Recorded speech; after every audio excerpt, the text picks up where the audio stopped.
dando prosseguimento à exposição do livro de Marcos, que nós começamos lá no capítulo 1, versículo 1, e já estamos no capítulo 8. Então Jesus e os seus discípulos foram para as aldeias de Cesareia de Filipe. No caminho perguntou-lhes: quem os outros dizem que eu sou? Os discípulos responderam: uns dizem que é João Batista, outros dizem que é Elias, e ainda outros dizem que é um dos profetas. Então Jesus perguntou: e vocês? Quem dizem que eu sou? Respondendo Pedro lhe disse: o Senhor é o Cristo. Então Jesus os advertiu de que a ninguém dissesse tal coisa a seu respeito. Vamos orar? Curve sua fronte e ore comigo. Amantíssimo Pai de nosso Senhor e Salvador Jesus Cristo, graças te dou por teu amor, Senhor, e por tua bondade. Estamos aqui reunidos porque o Senhor tem cuidado de nós e tem sido o nosso auxílio, ó Deus, durante toda essa vida. Muito obrigado por tuas doces providências. E te pedimos agora mais uma, que o Senhor fale aos nossos corações. Que o Senhor nos instrua, nos ensine, conforme a tua palavra, para que saiamos daqui mais edificados, orientados, educados, corrigidos na palavra da justiça, para assim sermos perfeitamente habilitados para toda boa obra. Em nome de Jesus, nós te agradecemos por tuas misericórdias. Todos nós digamos amém. Irmãos, permita-me recapitular o que a gente já viu na mensagem anterior a esta. Nós falamos que esse é o texto que divide o livro de Marcos em duas partes, sendo essa a introdução da segunda parte. Nesta introdução, Jesus começa a revelar a sua identidade para os discípulos, não mais se limitando a uma revelação subjetiva e indireta, mas sim agora a uma revelação direta e concreta. Notamos aqui que Jesus ele faz duas perguntas aos discípulos. Uma sobre a opinião do povo a seu respeito e a outra sobre a opinião dos próprios discípulos a seu respeito. Na primeira pergunta, a resposta dos discípulos mostra que a opinião do povo a respeito de Jesus é falsa, absolutamente negativa, no sentido de não acertarem sobre sua identidade. Para o povão, Jesus era João Batista, outros diziam que ele era Elias, e outros diziam que ele era algum dos profetas antigos, como Jeremias, Isaías, etc. No entanto, ainda que cada personagem desses tenha o seu valor na história do povo de Deus, Jesus não é e não teria como ser nenhum deles, e nós explicamos isso quando nós falamos dos versículos 27 e 28. Se você quiser ver essa mensagem, tem lá no canal no YouTube da igreja. Pois bem, nós chegamos então à parte positiva desse texto. É quando, na segunda pergunta, os discípulos respondem corretamente sobre quem é Jesus. Não é mais a opinião do povo que importa para Jesus, mas a opinião dos discípulos. Nosso Senhor quer saber agora, nesse momento, qual a opinião daqueles que lhe seguem, daqueles que estão mais perto dele, daqueles que dormem e acordam ao seu lado. Irmãos, o comum naquela época era o discípulo fazer pergunta ao mestre.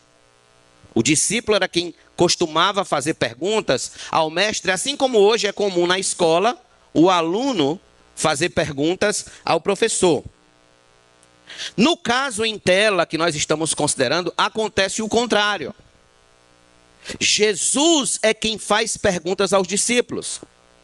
Jesus é quem questiona aos discípulos, que inquire, que quer saber a opinião deles a seu respeito, a respeito da sua pessoa. Então, no versículo 29, nosso Senhor pergunta: e vocês, quem dizem que eu sou? Em outras palavras, abre aspas, é como se Jesus estivesse dizendo: não importa a opinião do povo, eles não estão comigo 24 horas do dia, não vão a todos os lugares comigo, mas vocês sim. Vocês vão a todos os lugares comigo. Vocês dormem e acordam ao meu lado. Então a opinião de vocês, a meu respeito, tem muita importância e tem muito valor. Então, quem vocês dizem que eu sou? Pedro, versículo 29, ele responde em nome de todos. E ele diz o seguinte: o Senhor é o Cristo. Observe, Pedro responde corretamente. Pedro sabe que Jesus não é João Batista, nem Elias e nem algum dos profetas. Pedro responde corretamente. Ainda que neste momento aqui, e nós vamos desenvolver isso mais à frente, ainda que nesse momento aqui, Pedro não tenha toda a revelação sobre Jesus, mas ele já tem algo a dizer. Ele já tem alguma coisa importante. Ele já sabe com quem está caminhando. Que não está caminhando com João, que não está caminhando com Elias e que não está caminhando com nenhum dos profetas antigos, mas está caminhando com o Cristo prometido no Antigo Testamento. Então, meus irmãos, algumas considerações são relevantes na resposta de Pedro que precisamos destacar hoje à noite. A primeira consideração relevante é o significado do termo Cristo. O significado. Preste atenção aqui. Há pessoas, por que eu quero chamar a atenção de vocês para isso? Porque há pessoas que já estão há muitos anos frequentando um ambiente cristão, mas elas não sabem o que significa o termo Cristo. Elas não foram enriquecidas com este conhecimento. Então, elas vivem um cristianismo sem profundidade, artificial, porque se contentam com muito pouco a respeito de Cristo. A minha oração em relação a essa igreja é que não haja entre nós pessoas que se contentem em receber pouco do conhecimento a respeito de Cristo, mas sim que haja pessoas que amem estudar e se conhecer Cristo de um modo profundo, a fim de viver uma fé pejada de robustez e profundidade. Na verdade, irmãos, esse interesse em conhecer Cristo separa os verdadeiros cristãos dos falsos cristãos. É que os verdadeiros cristãos, eles têm um interesse real de se aprofundar, de mergulhar em conhecer mais sobre Jesus, enquanto o falso cristão não. O falso cristão não está interessado na pessoa de Cristo, ele só está interessado nas bênçãos de Cristo. O verdadeiro cristão, ele antes de ter qualquer interesse nas bênçãos de Cristo, ele tem interesse na pessoa de Cristo. A pessoa de Cristo importa mais para ele. O cristão verdadeiro, ele quer saber quem é Jesus, ele quer saber a quem ele adora de fato e de verdade. E ele começa estudando exatamente como estamos fazendo hoje à noite, estudando seu nome e seu título. Pois bem, para quem não sabe, o termo Cristo não é um sobrenome. O termo Cristo não é um sobrenome. Algumas pessoas imaginam que é o sobrenome de Jesus, Jesus Cristo, como se fosse José Cristo, filho, esposo de Maria Cristo. Não. Cristo não é um sobrenome. Cristo é um título. É um título. E Cristo, irmãos, é o equivalente, é a palavra grega, equivalente a Messias no hebraico. O Cristo é o Messias no hebraico. E significa mais exatamente o ungido. Aquele que é o ungido. Portanto, quando a gente fala Jesus o Messias, nós estamos dizendo Jesus o ungido. O consagrado, o separado, o ungido. Por que ungido, pastor? Observe. No Antigo Testamento, havia 3 tipos de unção sobre a cabeça de alguns homens. Eles eram ungidos para ocupar as funções de sacerdote, profeta e rei. Mas eu quero chamar a atenção de vocês para a unção dos reis. Por quê? Porque essa terceira classe de ungidos, os reis, era a que mais influenciava Israel no desenvolvimento do conceito do Messias no judaísmo. Ou seja, um Messias que dominaria sobre todas as nações da terra. Eles tinham essa expectativa, eles tinham essa esperança. E a gente vai ver isso agora com mais calma. Por exemplo, no segundo livro de Samuel, capítulo 7, versículo 16, Deus prometeu a Davi dizendo o seguinte: quanto a você, a sua casa e o seu reino serão firmados para sempre diante de mim. O seu trono será estabelecido para sempre. Será uma promessa de Deus a Davi. No Salmo 89, versículo 36 e 37, diz: a sua posteridade durará para sempre, e o seu trono como o sol diante de mim. Ele será estabelecido para sempre, como a lua, e fiel como a testemunha nos céus. Muito bem. Eles começavam com a expectativa de que surgiria um rei, de que o reino de Davi se perpetuaria através desse rei que viria, desse rei que era maior que Davi.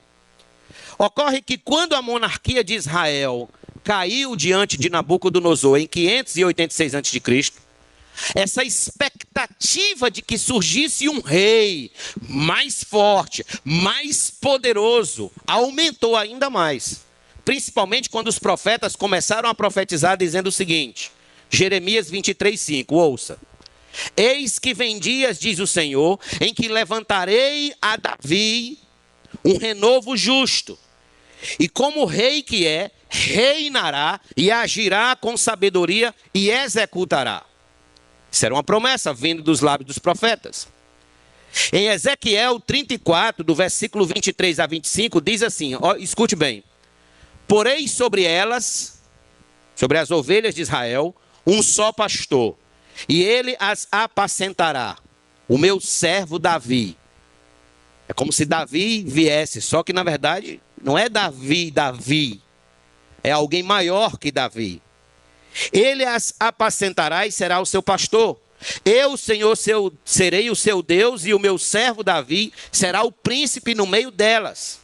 Eu, Senhor, falei, farei uma aliança de paz com as minhas ovelhas e livrarei a terra de animais selvagens. Animais selvagens aqui se referia aos impérios que dominavam sobre os filhos de Israel. Para que as minhas ovelhas vivam em segurança no deserto e durmam nos bosques.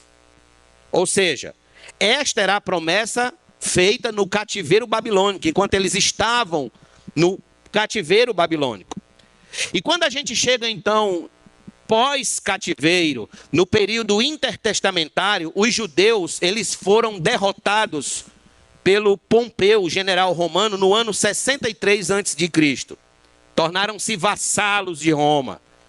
Então a esperança agora não era só que viesse um rei, era que viesse um rei militar, um homem de guerra, um homem militar que viesse para acabar com os romanos, destruir com os romanos, libertar Israel do jugo romano e dominar sobre todas as nações da terra. Portanto, na época de Jesus, a imagem que eles tinham do Messias era alguém muito maior que os reis do passado. Alguém poderoso em palavras e em obras diante de Deus e de todo o povo. Seria o rei que libertaria, o rei militar, o rei de guerra, poderoso, que libertaria os filhos de Israel do jugo dos gentios, reuniria os fiéis da diáspora, da dispersão, e governaria com justiça e glória sobre o mundo inteiro. Então aqui surge uma pergunta. Será que foi com este fim que nosso Senhor veio a primeira vez a este mundo? Para ser um rei militar? Como um Messias militar?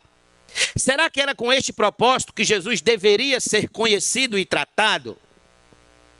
Será se Jesus como um Messias, como um ungido, o Cristo, resumia-se apenas a um político, a um rei militar poderoso?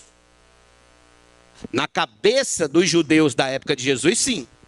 Que o Messias que chegasse, ele ia ter essa postura militar. Mas qual era o propósito real da vinda do Messias de Deus? Qual era o propósito? Prometido desde Gênesis 3, versículo 15. O propósito era esse aqui, ó. Abra sua Bíblia comigo em Mateus, capítulo número 1, por favor. Mateus, primeiro livro do Antigo Testamento, capítulo 1, versículo 20 e 21.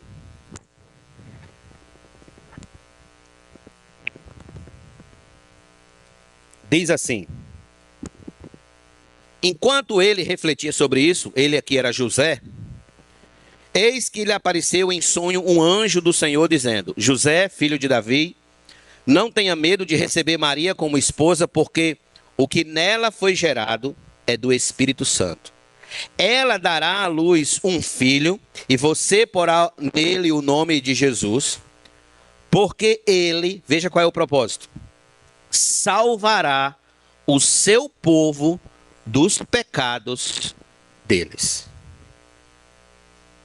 Veja o propósito, perceba. A primeira vinda de Cristo, de Jesus, não teve por propósito salvar politicamente Jerusalém. Não era o propósito dele. Mas sim salvar espiritualmente o seu povo. Salvar espiritualmente o seu povo, aqueles a quem Deus lhe deu, da escravidão e da culpa do pecado. Era isso que fazia parte da sua verdadeira identidade como Messias. E nós precisamos entender isso. Pedro e os demais discípulos, eles sabiam que Jesus era o Messias, mas não sabiam ainda de um modo pleno, completo, sobre esse propósito em relação a Cristo. Eles ainda estavam como aquele cego que nós lemos em Marcos capítulo 8. Eles estavam como aquele cego no primeiro estágio da cura, que já estava vendo alguma coisa, mas ainda parcialmente. Ele já via os homens, mas via os homens como árvores que andam. Lembra o que a gente falou desse texto aqui? Da cura daquele cego, e que aquela cura ilustrava, aquela cura estava ali para ilustrar a visão espiritual dos discípulos, como eles enxergavam as coisas até aquele momento. Pois bem, era assim que os discípulos estavam em relação a Cristo. Eles sabiam que estavam servindo ao Messias, o ungido, o rei enviado por Deus, cheio de poderes miraculosos, mas ainda não compreendiam perfeitamente a missão precípua dele. Qual era a missão precípua? Ou seja, o equívoco de Pedro agora não é mais sobre a pessoa de Cristo. O equívoco de Pedro agora é sobre a missão de Cristo. Qual era a sua missão? Mas bem, por ora, irmãos, nós vamos tratar disso mais à frente, em outras mensagens, com mais clareza. Por ora, é importante saber, o que é importante saber, é que Jesus, ele começa a se revelar. E ele começa a se revelar como o Messias, como o Senhor soberano. Ainda que os discípulos não entendam de todo o propósito da vinda do Messias naquele instante, fato é que eles já entendiam que estavam diante de alguém poderoso, soberano e Senhor. Esse é o ponto aqui que importa. Por que, pastor, que é importante saber isso? Aí eu quero que a gente volte, irmãos, a lembrar a primeira igreja que recebeu este evangelho. A primeira igreja que recebeu esse evangelho foi a igreja de Roma. Eles viviam sob o domínio do sanguinário, do terrorista, do terrível Nero. Nero era quem dominava essa época, Roma.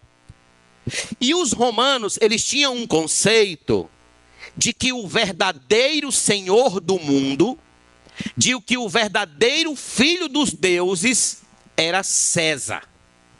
César era o senhor do mundo. Naquela época acreditava-se que o César era o verdadeiro filho de Deus. Então eles diziam que César era o Senhor. Todavia, os cristãos sustentavam que não. Que o verdadeiro Senhor do mundo não era César. Que o verdadeiro Senhor do mundo era Jesus. Jesus que era o Cristo, o Messias, o enviado de Deus, o ungido, o separado por Deus. Então, por essa razão, o que é que acontecia com eles? Eles eram perseguidos e mortos, como nós falamos aqui na quarta-feira. Eles eram perseguidos e mortos, porque eles não aceitavam o senhorio de César. Para eles, só havia um Senhor, Cristo. Jesus, o Cristo. Então, Marcos, ao escrever isso, ele está confirmando no coração daqueles irmãos quem de fato era o Senhor da história. Quem era o verdadeiro ungido, o verdadeiro filho de Deus, o verdadeiro soberano. Não era Nero, não era César, não eram os imperadores romanos, mas Jesus, o Cristo. E que apesar da perseguição que eles estavam sofrendo por sustentar que Jesus é que é o Senhor da história, eles deviam permanecer fiéis, porque eles estavam certos. Porque eles estavam corretos em sua fé em Jesus Cristo. Até aqui o capítulo 8, entenda que a gente não expôs ainda todo o livro de Marcos, mas nós já chegamos na metade. Até aqui nós temos que entender que nós estamos junto com Marcos, montando um mosaico a respeito da pessoa de Cristo. Montando o quadro, montando as partes em relação à identidade, à vida, o ministério e a obra de Cristo. Nós estamos entendendo, junto com Marcos e junto com aqueles irmãos, até essa altura, quem é Jesus. Ou seja, o fato é que eles tinham que entender, assim como nós temos que entender, que apesar deste mundo ser contrário ao Evangelho, inimigo de Cristo e de sua obra, nós devemos permanecer firmes na revelação que temos de nosso Senhor. Que o Messias de Deus veio a este mundo, morreu e ressuscitou ao terceiro dia e hoje reina ao lado de Deus Pai. A sua primeira vinda foi como servo sofredor, nascendo numa manjedoura, trabalhou como carpinteiro, não tinha sequer onde reclinar a cabeça. Veio dar a sua vida em resgate de muitos, salvar o seu povo dos seus pecados. Então ele foi morto numa cruz e ressuscitou ao terceiro dia. E um dia ele voltará como Rei dos Reis e Senhor dos Senhores. Não virá mais com a mão de misericórdia estendida, mas voltará com o cetro de justiça em ira, poder e juízo final. É assim que ele vai voltar agora. É por isso que o salmista escreveu no Salmo 2, verso 10 a 12, dizendo o seguinte: agora, pois, ó reis, sejam prudentes, deixem-se advertir, juízes da terra. Sirvam o Senhor com temor e alegrem-se nele com tremor. Beijem o filho para que não se irrite e não pereçam no caminho, porque em breve se acenderá a sua ira. Bem-aventurados, o salmista termina dizendo no versículo 10, bem-aventurados todos os que nele se refugiam. O Salmo 2 é um dos salmos mais messiânicos de todo o livro de Salmos. É um dos salmos que deixa claro a vinda do Messias. Então, o que eu estou querendo dizer a vocês é o seguinte: aqui, meus irmãos, está a diferença entre o cristão e o não cristão. Entre o crente e o descrente. É que o cristão, ele goza desse status de bem-aventurado, porque se refugia no Filho de Deus. Se refugia no Cristo enviado de Deus, no ungido de Deus.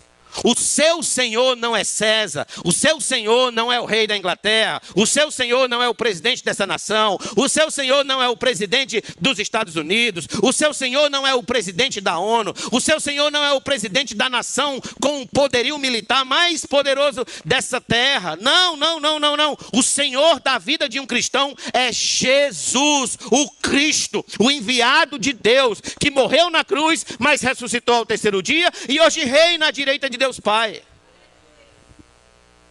Aqui está a diferença entre o cristão e não cristão. É que ele entende quem ele serve e ele serve com segurança a esse Senhor. Ele serve com firmeza. Se alguém perguntar a um cristão nascido de novo, e aqui eu levanto essa tese, nascido de novo. Por quê, pastor? Porque há muita gente aí que se diz cristão, mas o testemunho evidencia de que não nasceu de novo. Então, se alguém perguntar a um cristão nascido de novo, quem é o Senhor do universo? O cristão responderá com duas palavras: Jesus Cristo.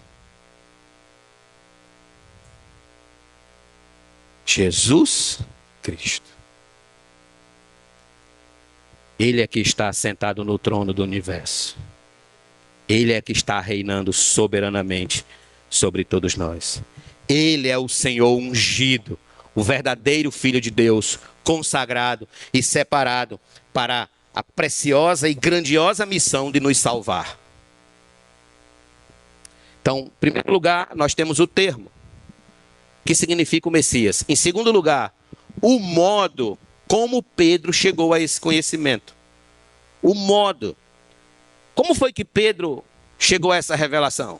Ele foi para a faculdade? Ele foi para a escola?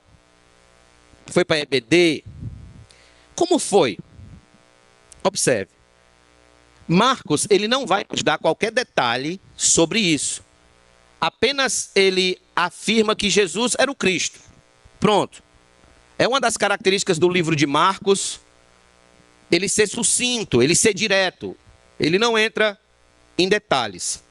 Entretanto, e aqui é onde entra a importância dos evangelhos sinópticos, Mateus, inspirado pelo Espírito Santo, nos fala como o modo como Pedro chegou a esse conhecimento da identidade de Jesus.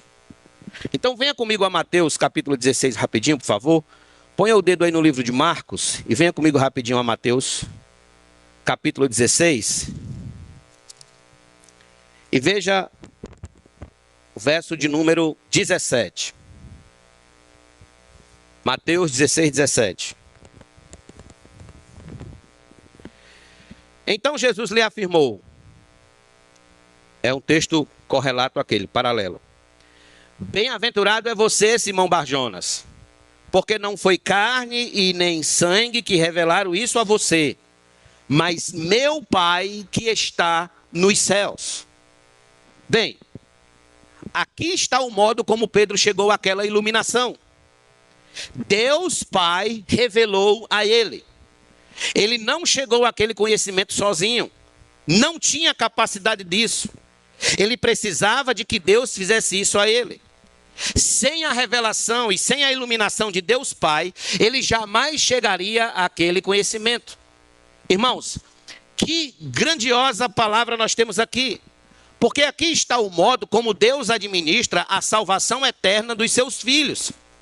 É que ele revela quem é Jesus para determinadas pessoas. O Espírito Santo ilumina o entendimento daquele homem ou daquela mulher. Então eles começam a enxergar quem realmente é Jesus, o Salvador, o Cristo, o Messias de Deus. Antes disso, eles não tinham qualquer interesse por Jesus. Não tinham qualquer ideia e qualquer paixão e qualquer encanto a respeito de Cristo. Muito menos conhecimento de quem de fato é Jesus. Eles os enxergavam apenas como mais um líder religioso, um bom exemplo moral, alguém que fez bem à humanidade. Eles comparavam Jesus a Gandhi, a Buda, a Confúcio, a Maomé e a tantos outros. Até que em determinado dia, Aquele homem e aquela mulher ouvem o evangelho e de repente seus olhos espirituais se abrem e elas passam a enxergar Jesus como seu único e suficiente Senhor e Salvador. Há um descortinar de quem é Jesus para eles e suas vidas então ficam tomadas por amor a Cristo, tomadas por amor ao Senhor. Então, em suma, resumindo, precisa haver uma ação de Deus revelando, iluminando o entendimento do incrédulo, abrindo os sentidos espirituais de um homem para que ele enxergue Jesus como o Cristo, como o Messias, como o seu Salvador eterno, como o Senhor de sua alma. Pedro precisava que Deus fizesse isso por ele. E nós também precisamos que Deus faça isso por nós. Porque se Deus não fizer, nós permaneceremos em cegueira espiritual absoluta. Absoluta.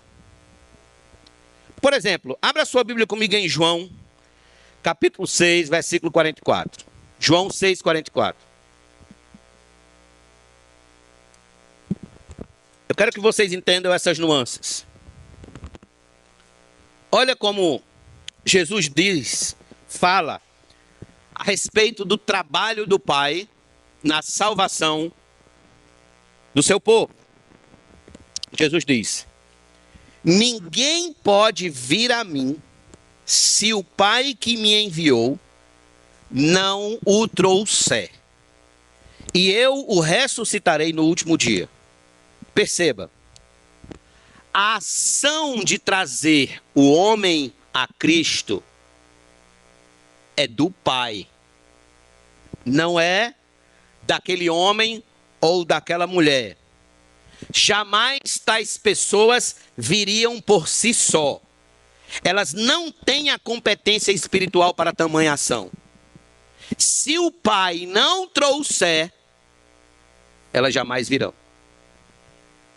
Em Filipenses, capítulo 1, versículo 6, Paulo diz assim: estou certo de que aquele que começou boa obra em vocês, há de completá-la até o dia de Cristo Jesus.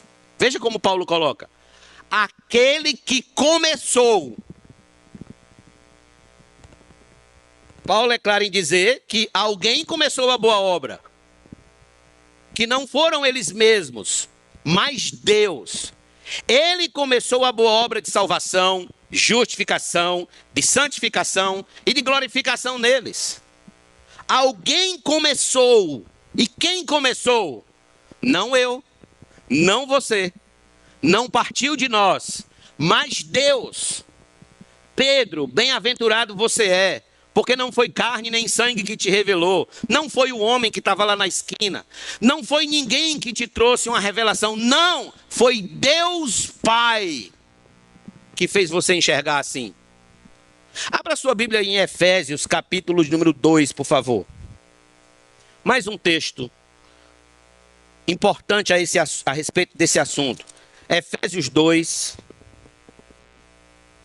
Nós estamos falando sobre o modo como Pedro chegou a esse conhecimento. O que nos leva a discutir sobre o modo como Deus nos leva a seu conhecimento. O modo como Deus nos leva ao conhecimento de Cristo. Como Ele administra a salvação dos seus servos. Então no versículo 10 diz assim: pois somos feitura dele, criados em Cristo Jesus para boas obras, as quais Deus de antemão preparou para que andássemos nelas. Irmão, eu vim entender esse texto ontem. Ontem eu vim entender esse texto. Que esse versículo, ele não pode ser separado do verso 9 e 8. Esse versículo, na verdade, ele é o encerramento, o desfecho, a finalização de tudo que ele disse no verso 8 e 9. O que foi que ele disse no verso 8 e 9? Porque pela graça vocês são salvos. Graça, favor imerecido. Mediante a fé. E isto não vem de vocês. E aqui eu quero abrir um parêntese, porque os arminianos vão dizer assim: olha, o que Deus dá não é a fé, é a salvação, de um modo geral. Então, de um modo geral, vem de quem? De Deus, quer seja a salvação, quer seja a fé, quer seja o que for, vem de Deus. No final das contas, a gente só é salvo porque, final do versículo, isto não vem de vocês, é dom de Deus. Dom aqui não é talento para fazer alguma coisa. Dom aqui significa, grife aí e coloque ao lado. Dom significa presente. É um presente de Deus. Deus deu a vocês esse presente. Então Paulo vai resumir tudo que ele falou nesses 2 versículos no 10, quando ele diz: pois somos feitura dele. Não vem de vocês, é dele. Somos feitura dele, criados em Cristo. Quem pode criar alguma coisa neste universo? Deus. Só Deus pode criar alguma coisa. Então, quem faz um cristão? Deus. Quem monta um cristão? Podemos colocar nesses termos: Deus. Quem é o oleiro e quem é o vaso? Deus é o oleiro e nós somos os vasos. Significa que Ele começou a fazer isso em nós. Bem-aventurado é você, Pedro, porque não foi carne nem sangue que te revelou, mas meu Pai que está nos céus. Aqui está o grande diferencial do cristianismo. É porque você pode se tornar muçulmano, se você quiser. Você pode tornar budista, pode se tornar mormonista, pode se tornar adventista, pode se tornar espírita, etc. Partindo de sua própria vontade, você pode. Mas jamais você pode se tornar um cristão nascido de novo, sem que Deus venha primeiro e lhe salve. Sem que Deus venha primeiro e lhe resgate daquela cegueira, daquela escuridão das trevas, daquele calabouço espiritual. Sem que primeiro Deus venha. Sabe por que você está aqui? Porque Deus veio primeiro a você e lhe trouxe. Porque Deus chegou até você. Não foi carne nem sangue que revelou a Pedro o fato de que Jesus é o Cristo, mas o Pai, que tudo começa pelo Pai. A Ele pertence o direito e o poder de revelar a Jesus a quem Ele quiser. Deixa eu trazer mais uma ilustração a vocês. Abram em Atos, capítulo número 16, por favor. Atos 16. Um texto conhecidíssimo. Vamos ler do verso de número 11 em diante.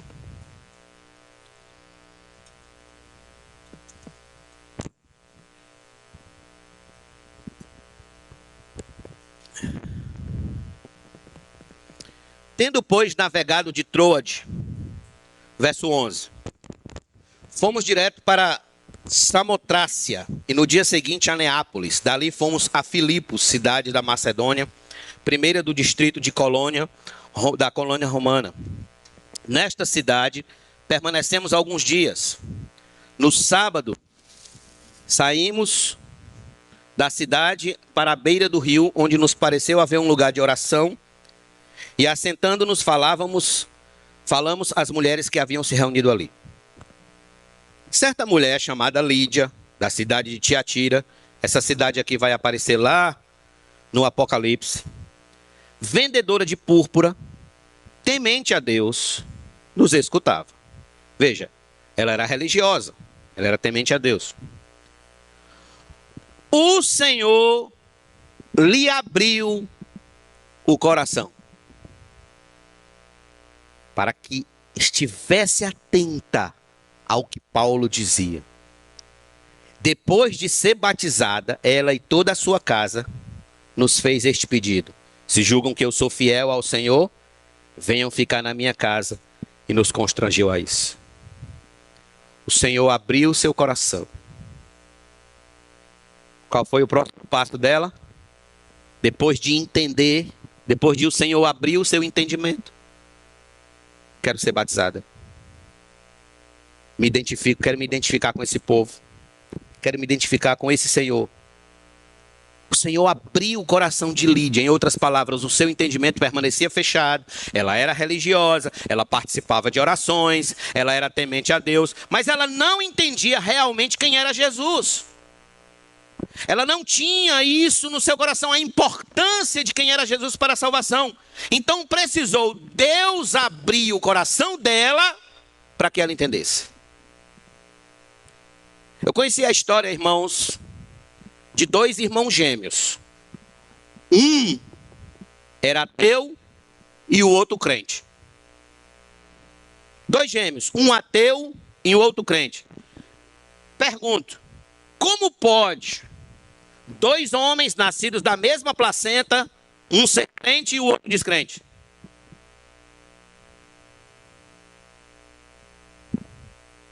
A resposta óbvia é a mesma referente a Pedro. Porque Deus Pai quis revelar seu Filho a um e não quis ao outro. Não quis. Do contrário, os 2 permaneceriam ateus. Ou os 2 seriam crentes. Por isso que em Jonas, capítulo 2, versículo 9, Jonas diz o seguinte: ao Senhor pertence a salvação. Ao Senhor. Irmãos, algumas pessoas se enraivecem contra o fato desta doutrina da salvação ela ser monergística.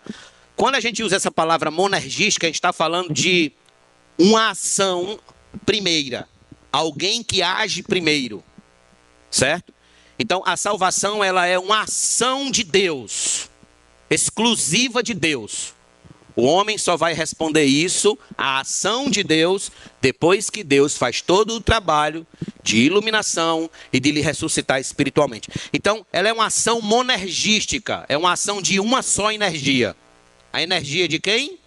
De Deus. Deus começa, ou seja, a salvação pertence única e exclusivamente a Deus. Então, não há o que fazer. É a vontade dele que prevalece, não a nossa. Ele salva quem ele quer, o céu é dele e ele leva para lá quem ele quer. Ele é o oleiro, o resto é o barro. E não há qualquer contradição com o amor dele, porque você pode dizer o seguinte: então, pastor, pera ainda, e o amor de Deus fica onde?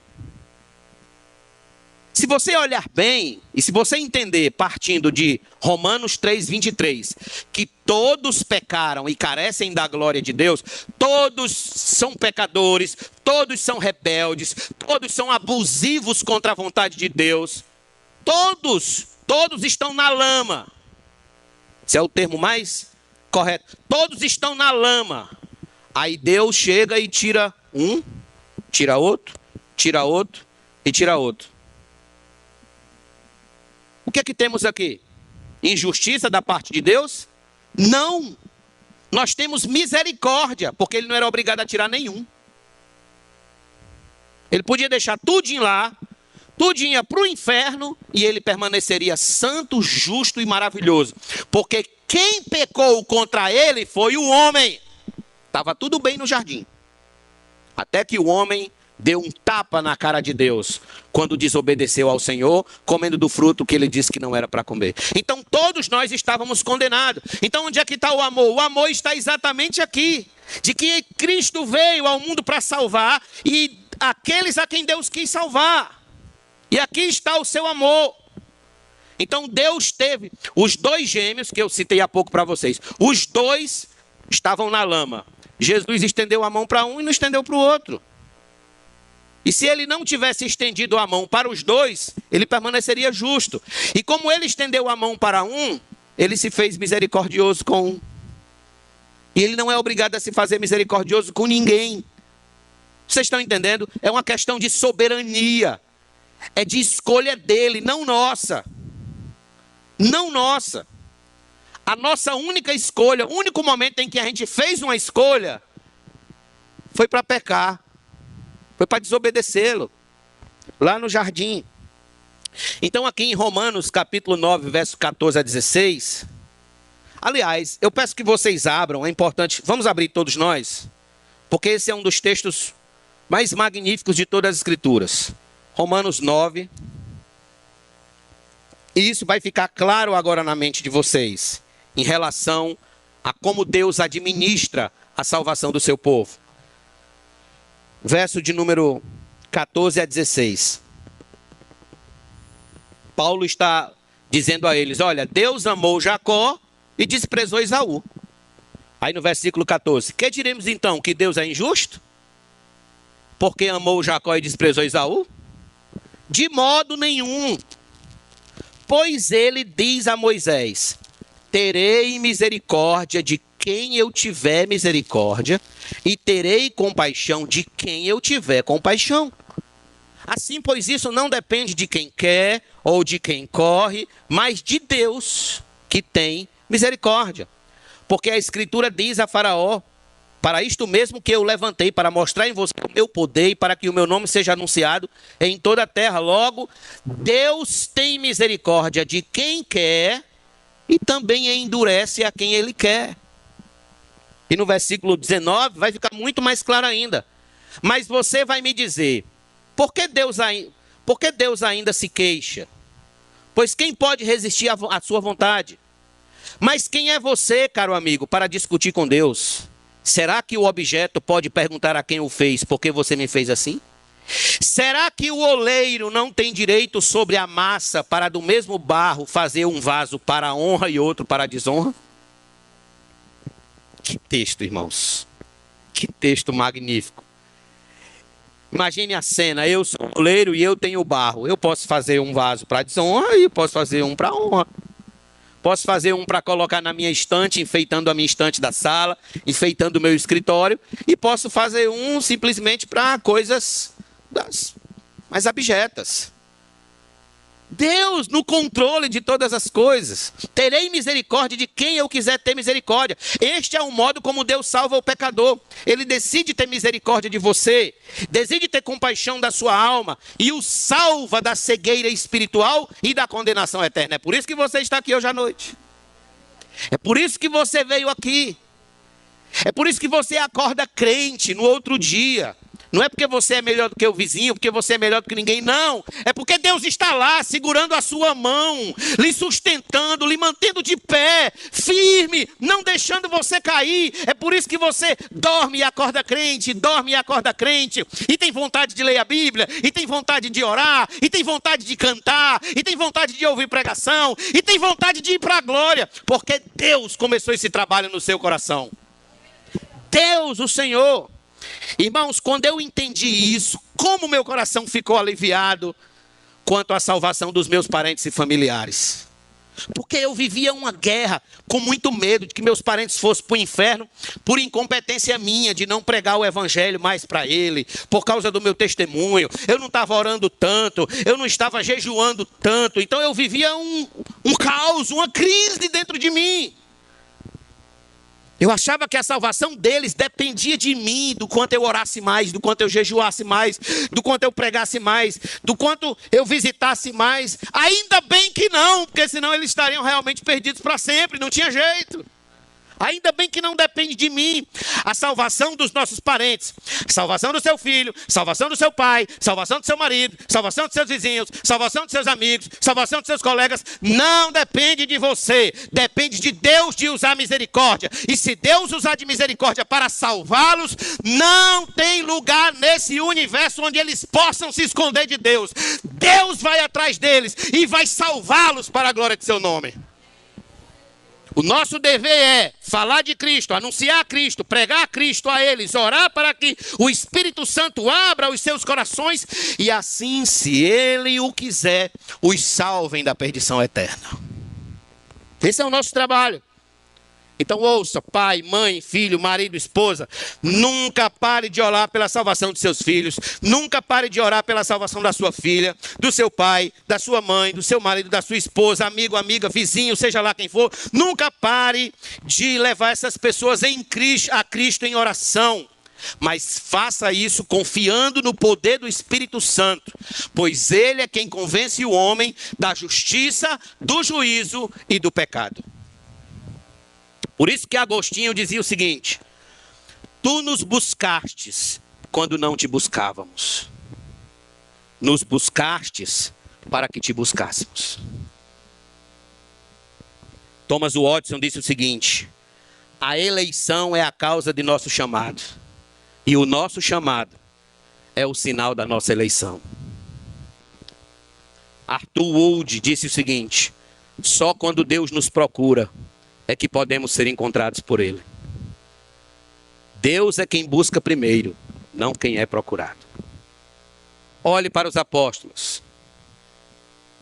Quem daria algum crédito àqueles homens? Quem valorizaria aqueles homens de alguma maneira na terra? Ninguém. Mas Cristo foi lá, os escolheu, os separou e os salvou. Cristo escolheu um para traí-lo. Até o traidor estava debaixo do controle de Cristo. Até o traidor. Por isso que João escreveu: nós amamos porque Ele nos amou primeiro. Em João 15:16, Jesus disse: não foram vocês que me escolheram, mas eu que escolhi vocês, para que vá e deem fruto e o vosso fruto permaneça. Louvado seja Deus, irmãos, porque a salvação eterna de nossas almas não depende de nós, depende dele em primeiro lugar.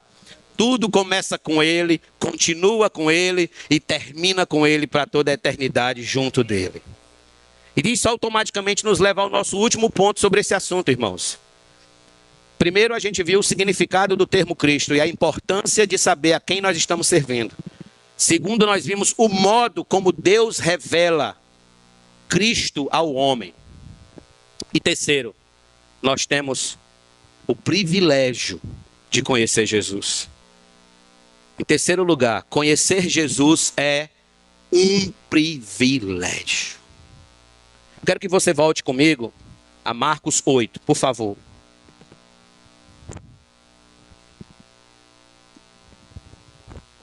Verso 30.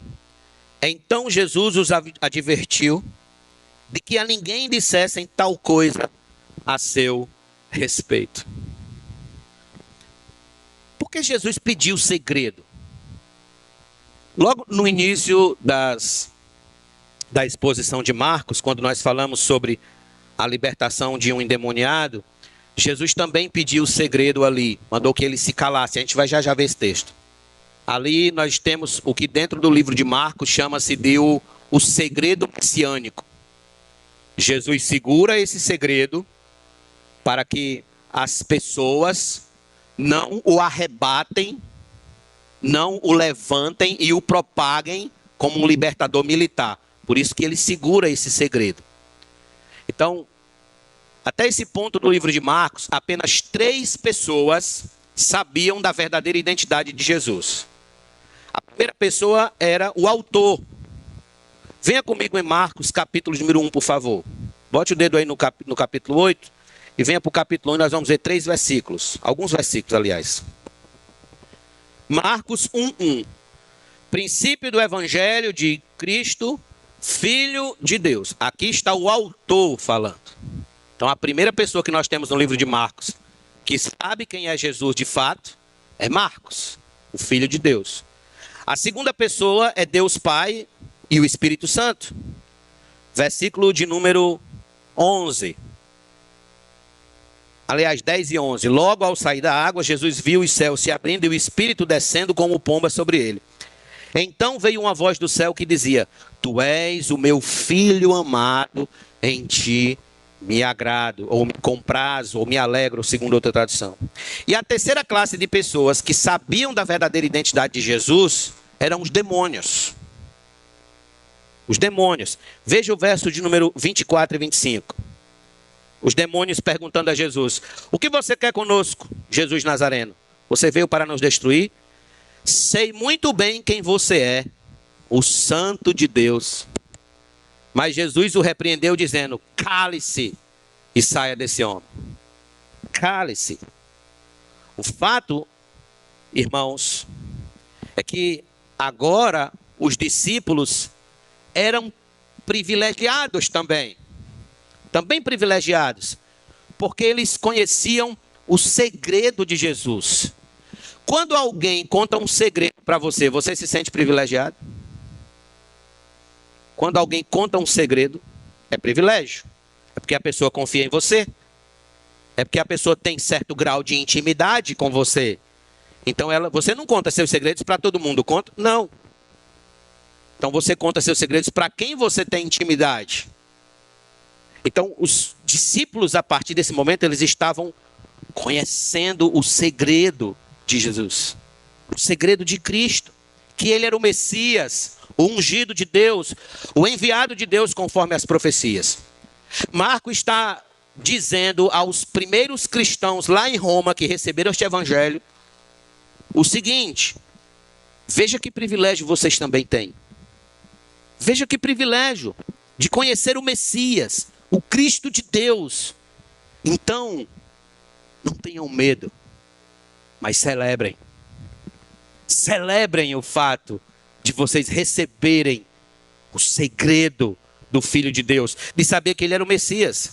Irmãos, aqui está um grande motivo do porquê os nossos cultos nunca devem ser tristes. Nunca devem ser bombásticos, aqueles cultos, sabe, se acabando. Não! Nós devemos celebrar o fato de que Deus, por meio do Espírito Santo, nos fez conhecer o seu Filho. Ao cristão foi revelado o Messias, o Salvador, o Senhor da glória, o Rei dos reis e Senhor dos senhores. O cristão é alguém que pode até não conhecer os poderosos desta terra, não conhecer quem são os príncipes, reis, presidentes. Ele pode até não conhecer, mas tudo bem, que importa?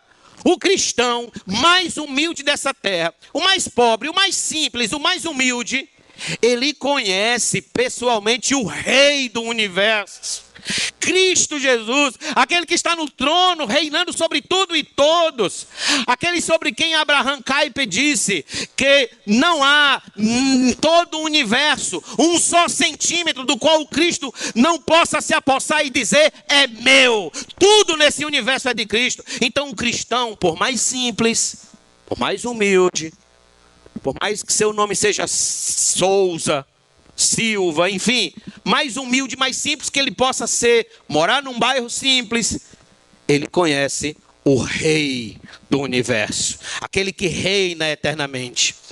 O que eu estou querendo dizer a vocês, meus irmãos, é que muito das nossas preocupações, das nossas angústias, é porque a gente medita pouco sobre esse privilégio que a gente tem, sobre o privilégio de conhecer Jesus. Estamos tão voltados para nós mesmos, nossos problemas, nossas lutas, este mundo, nossas dificuldades, que a gente esquece da grandeza, do conhecimento que nos foi dado do Filho de Deus. A gente esquece. Às vezes a gente está tão imerso nas nossas preocupações, nas nossas angústias, as nossas agonias com os afazeres da vida, que a gente não lembra de celebrar o fato de que nosso Senhor é o nosso amigo íntimo, de que o Criador de todas as coisas está ao nosso lado todos os dias, de que Ele é o último a nos ver fechar os olhos à noite e é o primeiro a nos ver abrir os olhos logo pela manhã.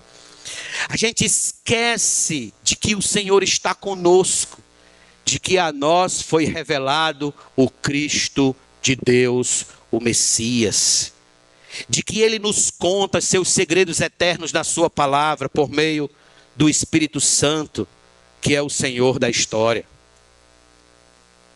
Certa feita, eu não sei o grau de veracidade dessa história, mas conta-se que o presidente da Coreia do Sul ligou para falar com o pastor Paul Yong-Soo, das maiores igrejas do mundo, Paul Yong-Soo.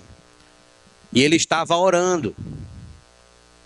E o presidente disse à secretária: avise a ele que é o presidente que está ligando. E ela: eu sei que é o presidente, mas ele não vai atender agora. Espere mais alguns instantes, ligue daqui a alguns instantes e ele lhe atenderá. Passado algum tempo, algumas horas, o presidente ligou novamente. Pô, eu liguei para você e você não me atendeu, o que foi que aconteceu?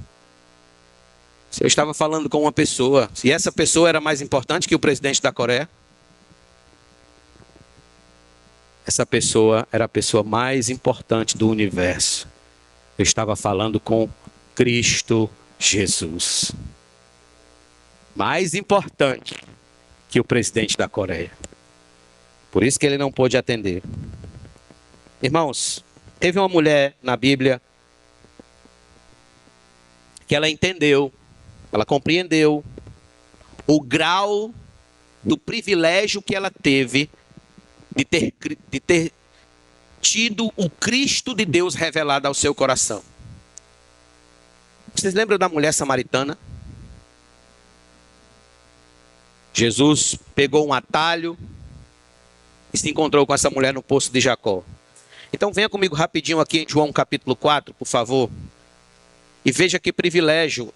Ela entendeu a grandeza desse privilégio e celebrou isso. Mas não apenas celebrou, ela também compartilhou esse privilégio. Veja o verso de número 40 em diante. Veja no verso de número 29. 28. Quanto a mulher deixou o seu cântaro, foi à cidade e disse ao povo: venham comigo e vejam um homem que me disse tudo o que eu já fiz. Não seria ele, por acaso, o Cristo, o Messias? Então saíram da cidade e foram até onde Jesus estava. Verso de número 40. Verso 39. Muitos samaritanos daquela cidade creram em Jesus por causa do testemunho da mulher que tinha dito: ele me disse tudo o que eu já fiz. Versículo número 40. Quando, pois, os samaritanos foram até Jesus, pediram-lhe que permanecesse com ele. E Jesus ficou ali 2 dias. Muitos outros creram nele por causa da palavra de Jesus. E diziam à mulher: agora não é mais por causa do que você falou que nós cremos, mas porque nós mesmos ouvimos e sabemos que este é verdadeiramente o Salvador do mundo. Que revelação grandiosa eles tiveram, irmãos. Por que eles pediram que nosso Senhor permanecesse com eles? Por quê?